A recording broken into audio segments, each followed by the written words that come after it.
শাশুড়ি মায়ের অত্যাচারে দিন দিন বিরক্ত হয়ে যাচ্ছে রিমি।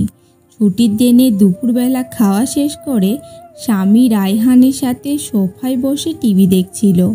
এমন সময় তার শাশুড়ি আসমা ডেকে বললেন, বউ, আমাকে দুপুরের ওষুধ তো দিলে না। ডাক শুনেই বিরক্তিতে চোখ মুখ কুঁচকে গেল রিমির। কিছুটা রাগের স্বরেই জবাব দিল, টেবিলের পাশেই তো রাখা আছে, নিজে দেখে নিয়ে নিন না। সারাদিন পর কাজ শেষ করে একটু বসেছি, এখানে তো অনেকগুলা রাখা, তুমি একটু আসো না, আমার ব্যথাটা বেড়েছে। রিমি বিরক্তিকর চাহনিতে তাকালো রায়হানের দিকে। তার হাত থেকে নিজের হাতটা ছাড়িয়ে নিয়ে উঠে চলে যাওয়ার সময় বলে, কতবার বলি, হয় তাকে বাড়িতে পাঠাও, না হয় অন্য ব্যবস্থা করো। তা করবে না, বিনে পয়সায় দাসী পেয়েছ, আমায় কেবল খাটাবে। আমারও শরীর রায়হান, তোমাকে সেটা বুঝতে হবে।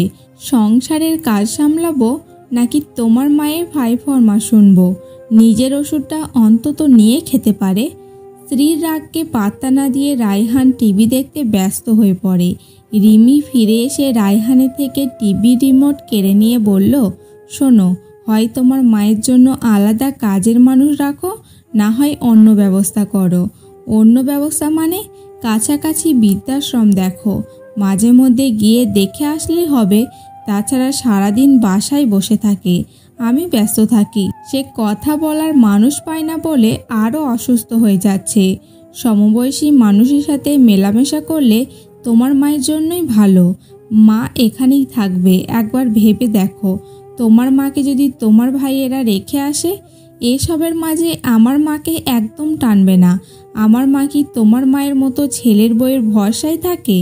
সে নিজের কাজ নিজে করে, অসুস্থতার দোহাই দিয়ে ছেলের বউকে অমানসিক খাটুনির কাজ করায় না। রিমির কথা শুনে ভীষণ মন খারাপ হয় রায়হানের। ভালোবেসে বিয়ে করেছিল দুজন। বিয়ের আগে রিমি প্রতিদিন মায়ের খোঁজ নিত, অসুস্থ হলে নিজের তাগিদ দিয়ে ডাক্তারের কাছে নিয়ে যেত। অথচ এখন তার চোখে নিজের মাকে বিরক্তিকর লাগছে। দেখে অবাক হলো রায়হান। বিয়ের আগের সবটাই কি তবে নাটক ছিল? নানান ধরনের চিন্তা ভাবনা করতে করতে ঘুমিয়ে যায় রায়হান। ঘুম ভাঙে রান্নাঘরে কিছু পড়ে যাওয়া শব্দে। টিভি দেখতে দেখতে রিমিও ঘুমিয়ে পড়েছিল। শব্দের কারণে তার ঘুমটাও ছুটে গেছে। দুজনে দ্রুত রান্নাঘরে এসে দেখল আসমা বেগম কিছু রান্নার চেষ্টা করছিলেন। হুট করে মাথা ঘুরে যাওয়ার কারণে হাত থেকে স্টিলের বাটিটা নিচে পড়ে গেছে। রান্নাঘরের অবস্থা দেখে ভীষণ বিরক্ত হলো রিমি। রাগত দৃষ্টিতে রায়হানের দিকে তাকিয়ে রইল। রায়হান মায়ের হাত ধরে তাকে ড্রয়িং রুমে এনে বসিয়ে বলল, মা, তুমি কেন রান্নাঘরে গিয়েছিলে? রাত 9টা বাজতে চলল, তোরা বুঝি রাতের খাবার খাবি না? বউ সারাদিন কাজ করে, একটু ঘুমিয়েছে বলে ডাক দিইনি, তাই তুমি রান্নাঘরে গিয়েছিলে রান্না করতে? কেন মা, হাতটা পুড়ে গেছে কতটা? তেমন কিছুই হয়নি। সেই মুহূর্তের মাথার চুল হাত খোপা করে তাদের দিকে এগিয়ে আসতে আসতে বিরক্তির সাথে রিমি বলল, একদিন একটু দেরিতে খেলে কি হয় মা? আপনার ঘরে তো শুকনো খাবার আছেই, সেগুলো খেয়ে পানি খেতে পারতেন। আর রান্নাঘরের অবস্থাটা কি করেছেন? এসব আবার সেগুলো আমাকে পরিষ্কার করতে হবে। অসহায় দৃষ্টিতে রিমির দিকে তাকালো আসমা বেগম। লজ্জায় মাথা নিচু করে ফেলল সে। ছেলের হাত থেকে নিজের হাত ছাড়িয়ে নিয়ে বলল, সমস্যা নেই, আমি পরিষ্কার করে দিচ্ছি। থাক, লাগবে না, দেখা যাবে পরিষ্কারের জায়গায় আরও নোংরা করে রাখবেন। পরদিন সকালবেলা রিমিকে কিছু না জানিয়েই আসমা বেগমকে কোথাও রেখে এলো রায়হান। রিমি মন খারাপের ভাব করলেও মনে মনে বেশ খুশি হলো। 2 দিন বেশ ভালো করেই কাটলো তার। ঘরের কাজ করে দুপুরে আরাম করে ঘুম দিতে পারে। তাকে চিন্তা করতে হয় না শাশুড়ির কিছু প্রয়োজন হলো কি না, সে ঠিক আছে কি না। 2 দিন পর থেকে রায়হানের মাঝে পরিবর্তন লক্ষ্য শুরু হলো। রায়হান ভোরে বের হয়, রাতে বাসায় ফিরে।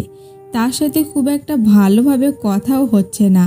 অফিস শেষে সরাসরি বাসায় ফিরত রায়হান। হাতে থাকতো নানান উপহার। খাবার টেবিলে বসে সেসব ভাবছিল রিমি। সে ভেবেছিল শাশুড়ি না থাকলে দুজনে মিলে বিবাহিত জীবনটা ভালোভাবে এনজয় করবে দুজন।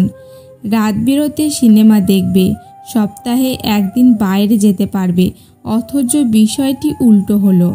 রায়হান কদাচিৎ তাকে বাইরে নিয়ে যেতে চায়। আজ তাদের বিবাহ বার্ষিকী ছিল। সময় মতো না আসার কারণে বেশ কথা কাটাকাটি হলো তাদের। এক সময় অভিমান করে রিমি চলে এলো অন্য রুমে। 1 বছরের বিবাহিত জীবনে এটা প্রথমবার ঝগড়া করে তাদের আলাদা থাকা। আসমা বেগমের কথা ভীষণভাবে মনে পড়তে লাগলো তার। ভুল তার থাকলেও ভদ্রমহিলা রায়হানকে দিয়ে সরি বলাতেন। মাসে অন্তত একটা দিন যেন রায়হান তাকে নিয়ে ঘুরতে যায় সেটার ব্যবস্থা করতেন। তার অসুস্থতার সময় সেবা যত্নগুলোর কথা, পছন্দের খাবারটা তার প্লেটে তুলে দেওয়া, এসব মনে পড়তে লাগলো তার। 2 হাতে মুখ ঢেকে কেঁদে ফেলল সে। নিজের করা ভুল এবং তাদের জীবনে আসমা বেগমের অবস্থানের কথা ভাবতে ভাবতে ঘুমিয়ে পড়েছিল। পরদিন সকালবেলা প্রথমবারের মতো শাশুড়ি মায়ের খোঁজ নিল রিমি। ননদের নাম্বারে কল দিয়ে আসমা বেগমের সাথে কথা বলল। ফিরে আসার জন্য অনুরোধ করতে লাগলো। আম্মা, আপনি আজকেই চলে আসবেন। এক মেয়েকে পেয়ে অন্য মেয়েকে ভুলে গেলেন? তুমি তো জানো প্রথমা গর্ভবতী, কিভাবে রেখে আসবো? তাহলে আপাকে নিয়েই চলে আসেন। আমার একা ভয় লাগছে। আচ্ছা আচ্ছা, ভয় পেও না, আমরা আজকেই চলে আসব। তুমি রায়হানকে ফোনটা দাও। মায়ের সাথে কথা শেষ করে মুচকি হাসে রায়হান। অবশেষে তার প্ল্যান কাজে লেগেছে। পুরুষের জীবনে দুজনেই গুরুত্বপূর্ণ। মাকে ফেলে স্ত্রী কিংবা স্ত্রীকে ফেলে মাকে বেছে নেওয়া যায় না বলেই রিমিকে মায়ের অনুপস্থিতি টের পাওয়াতে চেয়েছিল সে, এবং তার প্ল্যান সফল হয়েছে।